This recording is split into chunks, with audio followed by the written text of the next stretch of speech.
Mary Hayes by Liberty. Mary Hayes was a strong, independent woman in the 1700s.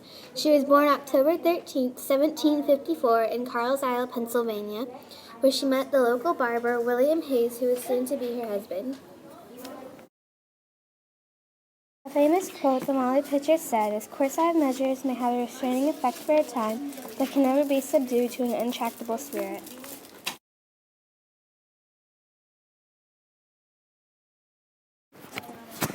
Mary Hayes changed her name to Molly Pitcher because during the American Revolution, the soldiers would call her Molly Pitcher.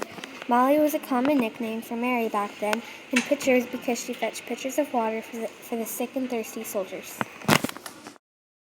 During the American Revolution, legend said at the Battle of Monmouth, June 28, 1778, Mary Hayes carried water to the soldiers and cannon.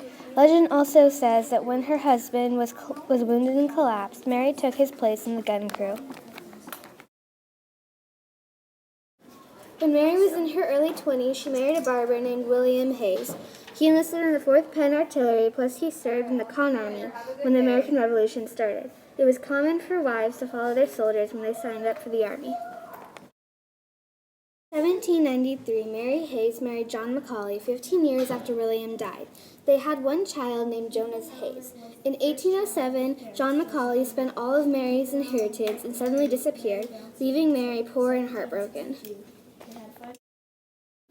Mary was the daughter of a New Jersey dairy farmer. When she was 13, she went to work as a domestic servant. Fun fact, over 50 soldiers died of dehydration in the American Revolution War. In the Battle of Monmouth, a cannon shot from the enemy's side passed right between Mary Hayes' feet, making a hole in her petticoat. George Washington is believed to have noticed her bravery in the battlefield and issued an accommodation, and Mary was allegedly called by the nickname Sergeant Molly. Education was not seen as important for women at the time. It is unlikely that Molly Pitcher went to school or learned to read. Molly Pitcher was a brave and kind woman. She spent some of her time caring for the children and the sick. She died when she was 78 years old, January 22, 1832. She was buried at the Old Carlisle graveyard. At her burial site, she was under the name Molly Macaulay, with a cannon and a statue of her above her tombstone.